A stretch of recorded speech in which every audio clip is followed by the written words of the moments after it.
Sir నిన్న bill ప్రవేశపెట్టారు. ప్రవేశపెట్టిన తర్వాత బుగ్గన రాజేంద్ర గారు ప్రెస్ మీట్ పెట్టడం జరిగింది. ప్రెస్ మీట్ పెట్టిన తర్వాత ఈవీఎం కేటాయింపులు అని క్వెషన్ చేయడం జరిగింది. ఇంకోటేంటంటే అప్పుల్లో ఉండంగా అమరావతి ఎలా పూర్తి చేస్తారన్నట్టు కూడా బుగ్గన రాజేంద్ర గారు ప్రశ్నించడం జరిగింది.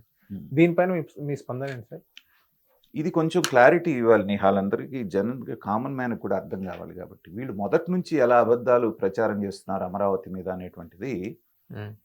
చంద్రబాబు నాయుడు గారు అధికారంలోకి రాగానే అమరావతి రాజధాని అనగానే ఏమన్నారు? దీనికి 1,00,000 కోట్ల నుంచి 2,00,000 కోట్లు కావాల్సి వస్తుంది అనేటువంటిది ప్రాథమికంగా అన్నారాయన. అన్న తర్వాత విడిపోయినటువంటి రాష్ట్రం మనకంత వెసులుబాటు లేదు కాబట్టి అతను ఒక కొత్త ఫార్ములా కనుక్కున్నాడు. ఏంటది? ల్యాండ్ పూలింగ్ అనేటువంటిది కదా. హ్మ్. ల్యాండ్ పూలింగ్ విధానాన్ని ఎప్పుడైతే చంద్రబాబు నాయుడు గారు ముందుకు తీసుకొచ్చారో ఏ రాజధానికైనా ఎక్కువ ఖర్చు దేనికి అవుతుంది అంటే ల్యాండ్ ఎక్విజిషన్కి అవుతుంది. అలాంటి 34,000 ఎకరాలు ఒక్క రూపాయి రైతుకి ఇవ్వాల్సిన పని లేకుండా ల్యాండ్ చేకూరింది. చేకూరిన తర్వాత మిగతా వాటికన్నిటికి లక్షల కోట్లు ఖర్చు పెట్టాల్సిన పని లేదు. తెలుగుదేశం ఫెయిల్ అయింది, ఆ మాట చెప్పడంలో ఫెయిల్ అయింది. ఇవాళ ఒక 50,000 కోట్ల రూపాయలు గనక ప్రభుత్వం దగ్గర 5 ఏళ్లలో అంటే సంవత్సరానికి ఒక 10,000 కోట్ల రూపాయలు గనక రాజధాని మీద ఖర్చు పెట్టగలిగితే ప్రపంచ స్థాయి రాజధాని అనేటువంటిది ఆటోమేటిక్గా ఏర్పడిపోతుంది అక్కడ. ఈ విషయం చెప్పడంలో తెలుగుదేశం వాళ్ళు ఫెయిల్ అవుతున్నారు. దాన్ని ఆసరాగా తీసుకొని వీళ్ళు వాయించేస్తున్నారు. నేనేమంటానంటే హైదరాబాద్ తీసుకుందాం. హైదరాబాద్లో ఐటీ ఇండస్ట్రీని డెవలప్ చేయడానికి చంద్రబాబు నాయుడు గారు చేసినటువంటి పని ఏంటి? ఏం చేస్తే సైబరాబాద్ వచ్చింది?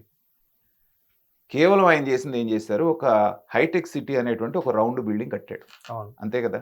అంతకు మించి ప్రభుత్వం ఏమన్నా బిల్డింగ్లు కట్టింది అక్కడ? లేదు. దానికి కావాల్సినటువంటి ఒక ఎకో సిస్టము ఇన్ఫ్రాస్ట్రక్చర్ అనేటువంటిది డెవలప్ చేశారు. ఈ 2 పనులే చంద్రబాబు నాయుడు గారు చేసింది. చేయటం వలన 500 రూపాయలు గజం ఉన్నటువంటి స్థలం ఇవాళ 2 లక్షలు అంటే దొరకనటువంటి పరిస్థితికి వెళ్ళింది అవును. 20 సంవత్సరాల్లో.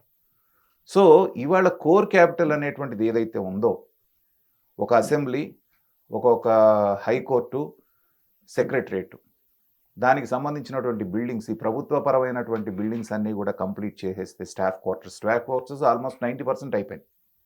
ఐఏఎస్లు మిగతా వాళ్ళందరివి ఇంతవరకు ప్రభుత్వం చేసేస్తే, రోడ్లు వేసేసి వాళ్ళకి కావాల్సిన ప్లాట్లు వాళ్ళకి ఇచ్చేస్తే, మిగతా రియల్ ఎస్టేట్ వాళ్ళు, స్టార్ హోటల్స్ వాళ్ళు, మిగతా వాళ్ళు అందరూ కూడా సాఫ్ట్వేర్ కంపెనీ వాళ్ళు వాళ్ళంతటి వాళ్ళు వచ్చి డెవలప్ చేసేస్తారు మిగతాది.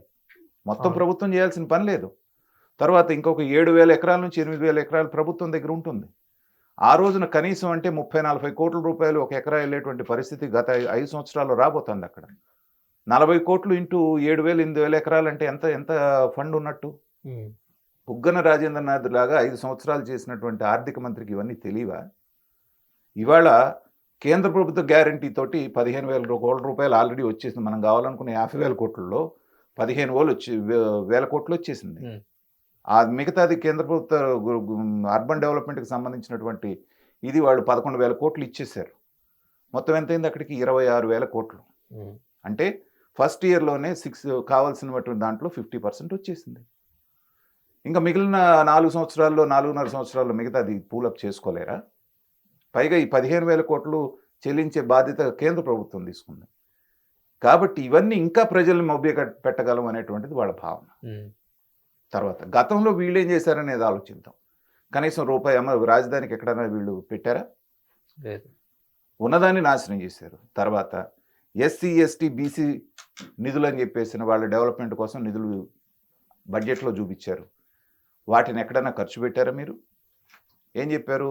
నవరత్నాలన్నీ మీకు ఇచ్చాం కాబట్టి అన్ని దీంట్లో కవర్ అయిపోయినాయి కాబట్టి అని చెప్పి దాంట్లో చూపించిన ఫండ్స్ అన్నీ తీసుకొచ్చి నవరత్నాలకు పంచారు. హ్మ్. లక్షలాది కోట్ల రూపాయలు తీసుకొచ్చి నవరత్నాలు పంచామన్నారు. దాదాపు అడిషనల్గా 7-8 లక్షల కోట్లు అయింది. ఎక్కడ పోయిందనేది అర్థం కావట్లేదు. అవును. పైగా సర్పంచులకు వచ్చిన నిధులు కూడా వాళ్ళ గ్రామ సర్పంచుల ఖాతాలో పడ్డవి గంట లోపల మళ్ళీ మాయమైపోయినాయి. హ్మ్.